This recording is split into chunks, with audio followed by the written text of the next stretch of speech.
Assalamualaikum warahmatullahi wabarakatuh. Salam sejahtera, rahayu, rahayu, sarwo hayu. Apa kabar sahabat kehidupan semuanya? Kiranya pada hari yang baik ini senantiasa di dalam keselamatan, kesentosaan, kerahayuan, serta cinta kasih sayang Gusti kang murbeng dumadi. Pada kesempatan kali ini, saya akan berkunjung ke kediaman beliau, sahabat saya, seorang praktisi supranatural kejawen yang juga seorang pegiat budaya, pegiat dan pelestari tosan aji maupun benda-benda pusaka, yaitu beliau Ki Mujiono di Padepokan Kamujeng. Bersama beliau kita akan membahas mengenai keris pusaka. Apa saja sih fungsi dari keris pusaka? Apa saja kegunaan keris pusaka? Nah, kali ini kita akan membahas 9 fungsi dan kegunaan dari keris pusaka bersama beliau Ki Mujiono. Menurut Anda itu gimana fungsi dari sebuah keris itu sendiri, dari sisi magisnya, dari sisi mungkin apa itu kewibawaannya, atau mungkin kegunaan keris itu sendiri gimana? Bahwa kita semua tahu bahwa keris itu adalah peninggalan nenek moyang kita yang memiliki adiluhung yang sangat tinggi, budaya yang sangat tinggi. Sampai sekarang ini kita harus menjaga dan merawatnya dengan baik. Oke.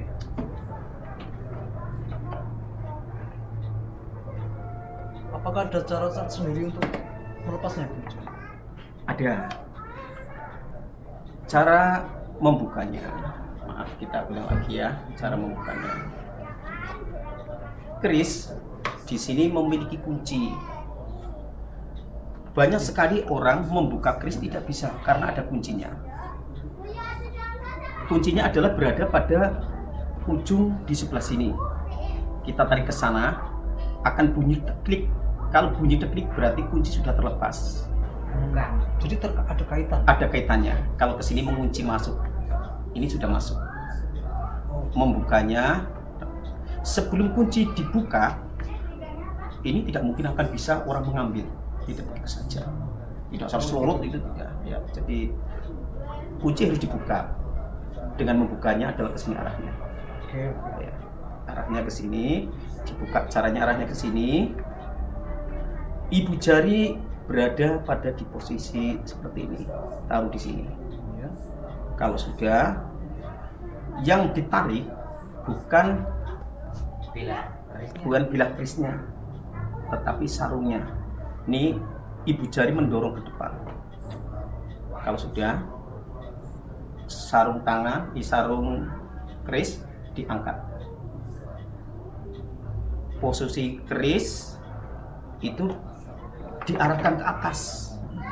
Jangan sampai diarahkan ke depan, tapi ke atas. Ini salah satu cara membuka keris. Ini yang benar. Oke, sekarang ke arah fungsinya gimana? Keris ini sangat luar biasa. Sangat luar biasa daripada fungsi dan kegunaan keris. Fungsi kegunaan keris dibedakan menjadi 9.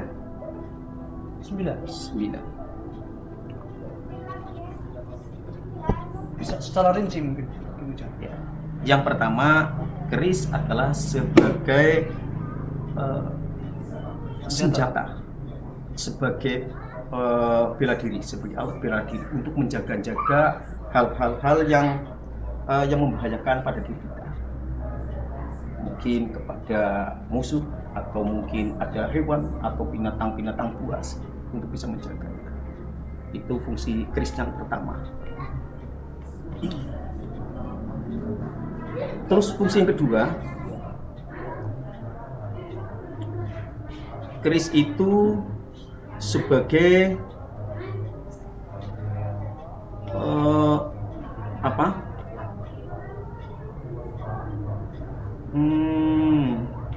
sebagai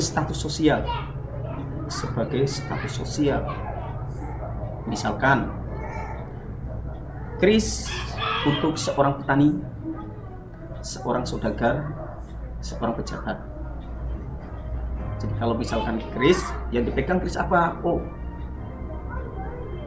keris ini, keris A katakan misalkan. Oh, ini kerisnya para petani. Keris B misalkan ini adalah saudagar, dan seterusnya. Berarti ada ciri-ciri Ya, tersendiri. betul, ada ciri-ciri tersendiri. Jadi kalau orang sudah melihat keris, oh, keris petani.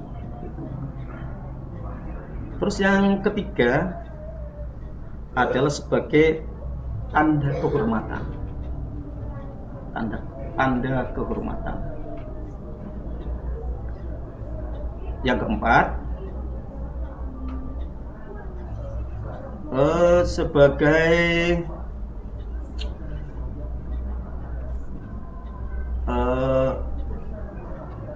tanda kehormatan. Tanda jabatan dan tanda kehormatan berbeda. Tanda jabatan, misalkan seorang bupati, tanda kehormatan misalkan telah melaksanakan tugas apa, dikasih sebagai tanda kehormatan. Telah menyelesaikan apa, selesai, dikasih tanda kehormatan. Mungkin kalau sekarang tanda jasa ya. Ya, Piagam. mungkin piagam atau pin apa ya, atau apa, bintang ya. Oh, ya, tanda kehormatan. Yang keberapa tadi ya? Kelima ya. Keenam itu sebagai istilahnya ageman atau sebagai jimat pianggel, sebagai alat untuk berhubungan, kontak batin kita dengan Tuhan. Jadi sebagai simbol spiritualis. Arah spiritual. Arah ke spiritual. Yang ke-7, keris itu juga memuat adanya sebuah pautan, makna simbolis di dalamnya. Jadi ada makna-makna simbolis di dalamnya yang membawa sebuah ajaran kejawen di sana. Tertera simbolisnya itu gimana? Misalkan pada pamor, pada bentuk atau pada pamornya. Pamor, maksudnya pamor yang sebelah mana? Pamor Bisa ditunjukkan pamor. Pamor pada gambar-gambar atau ornamen-ornamen yang pada keris, bilah keris. Misalkan contohnya ada beras putih, ada udan mas, ada ilining banyu, mungkin melati ronce, dan seterusnya, banyak sekali. Berarti Terus setiap keris ini yang namanya pamor itu semua berbeda. Semuanya ragamnya banyak sekali, walaupun namanya sama, tapi bentuknya pun akan berbeda. Misalkan sama-sama udan mas, tapi akan memiliki gambar-gambar yang berbeda-beda. Tapi tetap ciri khasnya kalau udan mas itu seperti kalau balak 5, 1 2, tengah 1, 2 lagi 1, 2 lagi 1, dan seterusnya. Balak 5 berurutan ya. Itu udan mas. Selanjutnya yang ke berapa tadi ya? Sudah Kesembilan. Kesembilan itu sebagai ciri khas sebuah daerah. Ciri khas sebuah daerah atau sebagai alam zaman. Maksudnya misalkan Majapahitan. Nah, ya. Ini daerah Majapahitan sekitar pada tahun sekian-sekian. Kita akan lihat pada keris ini. Berarti ada arah ketika zaman Majapahit, Cirebon, Demak. Nah, itu memiliki ciri khas sendiri-sendiri. Punya ciri khas sendiri-sendiri. Punya khas sendiri-sendiri. Ada satu pertanyaan lagi Mujung. Ini kan biasanya ada keris yang lekuk-lekuk gitu. Ya. Itu bedanya dengan ini gimana? Kalau ini namanya keris ladrang lurus. Ada juga yang keris namanya kalau yang look ya, keris look ya. Keris look. Misalkan look 13 itu namanya keris sengkelat. Itu juga akan membawa makna bahwa keris ladrang ini lurus. Ini memiliki makna bahwa yang memegang itu atau memberikan makna bahwa hidup itu harus lurus, tidak mancang-menceng. Ini kalau didirikan seperti huruf alif, bahwa manusia itu harus alif, lurus, tidak ke kanan, tidak ke kiri, lurus. Jadi seperti huruf alif. Ini juga maknanya bahwa manusia hidup itu harus lurus. Beda kalau dengan ini yang termasuk lurus atau gimana? Atau ini lurus sama. Bisa dicontohkan yang lu? Yang lu bisa. Sebentar.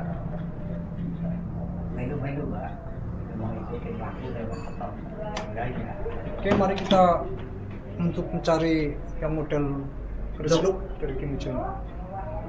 Oke. Sebuah epos mengenai warisan budaya leluhur Nusantara.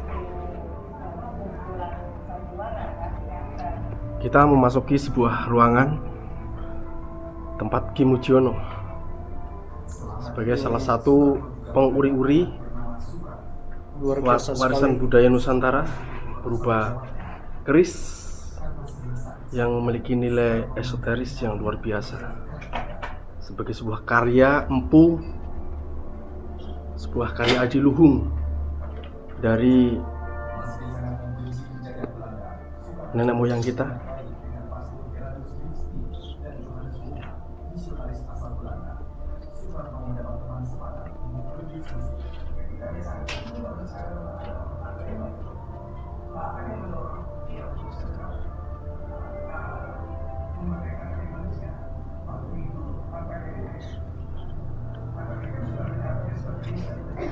Luar biasa sekali, bisa dilihat kumpulan banyak sekali keris-keris terkumpul oleh Ki Mujiono dari berbagai macam keris dan berbagai macam zaman.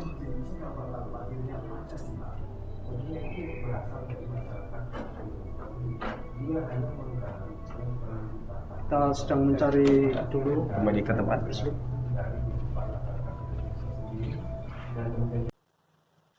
Oke, demikianlah tadi pembahasan mengenai 9 fungsi kegunaan keris pusaka di dalam kehidupan sehari-hari, baik pada masa lampau atau pada zaman dahulu maupun pada masa sekarang, yang tentu saja bersifat fleksibel.